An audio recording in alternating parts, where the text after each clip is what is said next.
Well, good morning, everybody, and welcome back to Alberta's legislature. We can tell you that I certainly, as Alberta's government house leader, am excited to be back in the chamber for what promises to be a very robust fall of legislation.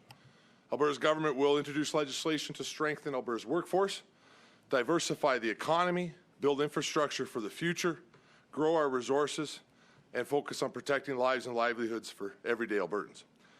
The legislation introduced in this session will help fulfill our promise on affordable housing, conserving our environment, and bringing more transparency to infrastructure spending. I look forward to working for Albertans with my legislative colleagues in the weeks to come. Alberta's Government Caucus is working with the official opposition also to ensure MLAs are following the same practices of the public service in the Assembly. I also say that as we look around the country, Alberta's economy is strong. It looks like we are poised to have the largest economic recovery in the country, something that we intend to build on the strong piece of legislation that have come out of the legislature in the last 2 years that have focused on red tape reduction, regulatory reform to create jobs, tax reduction to attract job creators, and of course, modernizing environment enforcement around things like geothermal, hydrogen, technology and innovation and emission reduction, and of course, modernizing liability frameworks. We're excited to continue to build on that important work in the weeks to come. And with that, I'll be happy to take some questions. Okay, we will open the lines. Moderator, can you please put through the first in line? Please state your name and your outlet. First question comes from Graham Thompson, iPolitics. Hello, Minister. I was wondering why not a new session? Why not a speech from the throne? You know, 'cause normally the governments usually have them in the spring. You didn't have them last spring. There's only been 3 times in Alberta history, 1912, 1993, and 2013, where there wasn't an annual throne speech. I was wondering why don't you bring in a throne speech, hit the reset button, get a chance then in the speech to actually explain in more detail your plans for the province. Well, Graham, usually you're pushing me not to prorogue, so it's a different type of question normally, but you're correct. The history of the province has been that usually proroguing would take place in the spring and there would be a throne speech in the spring. Clearly, last spring, as we were dealing with the third wave, was a wrong time for a throne speech, and we wanted to be able to continue to focus on protocols inside the legislature and keep the focus on managing the COVID-19 situation. This fall, I considered it over the summer whether or not to prorogue and do a throne speech. Looking at the legislative agenda, there was still enough coming from ministers that fit in line with what we committed to Albertans that we would do with the legislative time. And given the tightness of a fall sitting and the robustness of this legislative agenda, which is going to be about 18 to 20 bills before Christmas, it was more prudent from my perspective to see us return to traditional prorogation in the spring, which I anticipate that you will see. And at that point, we will bring forward a throne speech to bring forward the next year's worth of agenda inside the legislature. Follow-up question? So, yes, sorry. So then is your intention to pass all the bills before December the 2nd, or might you go a bit longer? Or just have longer sittings this fall to get everything done? Well, I've never seen a fall sitting end on the calendar date. That said, the official opposition is in charge of when we go home. I'm in charge of when we come back. And I will be putting forward a very robust legislative agenda inside the legislature. And we will be going very quickly, round the clock, morning, noon, and night, to be able to fulfill that agenda for Albertans. When it ends, I do not know. I would be very surprised if the official opposition let it all end by December 2nd, but I intend to pass all of this before we go home for Christmas. We'll take the next question from the floor. Hi, Minister. The NDP are calling for an all-party committee to study the COVID-19, the 4th wave. Will you be supporting this? What are the conversations like? We absolutely, and I've been clear, we will not be supporting this. And again, I continue to call on the NDP not to focus on their political gain and their political ambition during what is a crisis inside our province. We're managing the 4th wave of COVID. To have an all-party committee and to begin to call healthcare witnesses to the legislature to discuss what has taken place during the pandemic is completely inappropriate of the NDP to even ask for that. So certainly we will not support it. The NDP don't have the ability to move any such motion anyway, but we would not support it if they did. What we will be doing is we will be having a robust COVID debate inside the chamber. I will put in a motion. I've already put on the early order paper last week that will put the framework in place for a debate inside the chamber, including with the Premier and the Health Minister and the official opposition and all members of the chamber, to be able to have a discussion of where we're at on COVID-19. But the robust review of the entire situation around the pandemic will take place, as the Health Minister and the Premier have committed to, after we are outside of a crisis situation inside the pandemic. And it will be, I will refer you to the Health Minister for more details on how that will be unveiled. Follow-up question? We're getting results on the referendum tomorrow. Will we need to see any legislation coming out of the results tomorrow, or was this, So we don't need to see legislation, but you will see a motion in the legislature. I anticipate that the Premier will respond tomorrow in detail about the results of the referendum questions. And I will give notice inside the legislature of a motion around equalization that will hopefully be scheduled to be debated Wednesday of this week.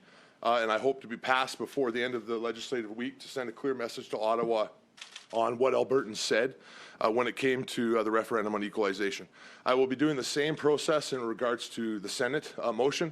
I'm not sure if I can squeeze it in this week, but we will likely see that take place early the following week, and we certainly will be calling on the Prime Minister to immediately fulfill the openings in the Senate with Alberta's democratically elected senators, and we'll go from there. So you can expect to see a debate sometime this week, Tom, on equalization, and sometime next week on Senate. Operator, can you put through the next caller, please? Catherine Grogowski, Alberta Today. Good morning, Minister. So you say 18 to 20 bills, and I'm wondering, is getting that 20, is that a matter of how fast debate moves, or the legislative staff working on dotting the I's, crossing the T's? What's going to determine whether it's 18 or 20 or however many bills?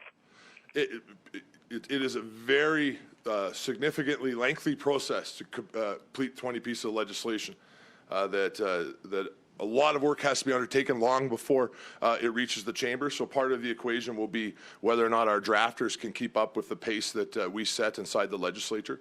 And then probably the bigger reason at the moment is there's one or two bills that are being considered by Cabinet that I have not heard the final results of yet. So I can't commit to that until I see whether or not Cabinet has given us the instructions on the House Leader side to proceed with that legislation. So we'll see how that goes. We are still finalizing through the Cabinet process, Cabinet committees, caucus processes, etc., the final piece of legislation that will go into the House, and that's why we have a bit of a range when we come out here on day one. Follow-up question?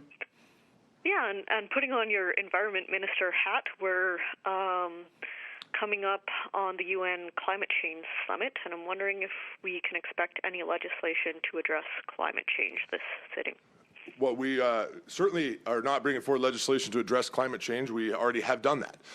In the first session of this government, we passed the new Technology Innovation Emission Reduction legislation that put in the program that we have in place on large emitters inside this province, which was a significant piece of legislation and has been in place for the last 2 years. Alberta continues to have amongst the most robust climate change agenda inside the country. This last year, have invested over $750 million directly inside emission reductions technology. We continue to lead the way in the country, whereas what we've seen with the federal government, and this will be Alberta's message during Glasgow, is a continued focus on targets without action. And you will see during Glasgow us continue to emphasize Alberta's strong record, to show a path forward that we have regulatory-wise that can help our industry meet their strong ambition when it comes to managing the issue of climate change. But we'll also emphasize the fact that the federal government has only done targets and talk. They have not invested in any significant way inside this province to be able to make sure that we can meet the federal government's ambition when it comes to emission reductions. And we will be making that clear in the weeks to come as we surround Glasgow. Basically, we expect the federal government to actually start to get to work on emissions management and to stop just talking about it in Ottawa. Operator, can you put through the next caller, please? Audrey Nouveau, Radio Canada. Hi, Minister. Can you give us more details as to the bills that will be introduced? You gave us a little teaser, but can you go into more details, please? Yeah, so what you'll see this week for sure, first of all, we'll be starting today, and it's clear on the order paper, which allows me to get into this level of detail, the Labour Mobility Act, which will be shepherded by the Premier himself through the legislature, which will focus on recognizing credentials for professions in Alberta to address labour shortages in our province. The second bill going in will be the Infrastructure Accountability Act, which is a focus on bringing more transparency to infrastructure plans to help continue our robust recovery plan in our province. The third bill will be the Advanced Education Statutes Amendment Act, which is focusing on building skills for jobs, and it will drive efficiency and remove unnecessary red tape. The fourth bill, I should say, will be the Arts Profession Recognition Act, which is recognizing artists as promised in our platform. And then the fifth on the order paper is the Captive Insurance Companies Act, which will focus on amendments on the structure of reinsurance and self-insurance. You're going to see as well, likely this week, a bill coming in from the Municipal Affairs Minister focused on tools to recollect overdue taxes owed by well sites. He'll have more to say specifically on that bill in the coming days. And then the rest of the agenda focuses on everything from red tape reduction, regulatory reform, focusing on environmental legislation, and other areas across our province that we think will continue to help build on the strong economic recovery that we're seeing inside our province. Follow-up question? Yes, I didn't catch very well what you said about the equalization motion. Do you plan to introduce it on Wednesday and have it debated on Thursday? Is that what I understood? So we anticipate to hear the final results on the equalization referendum sometime tomorrow. Assuming that we have received those, I think that you will see the Premier likely hold a press conference to discuss them in more detail.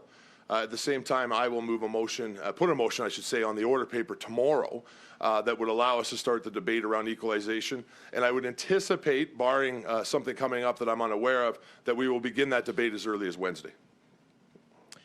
Thank you, everybody. Thank you. Thank you, Minister.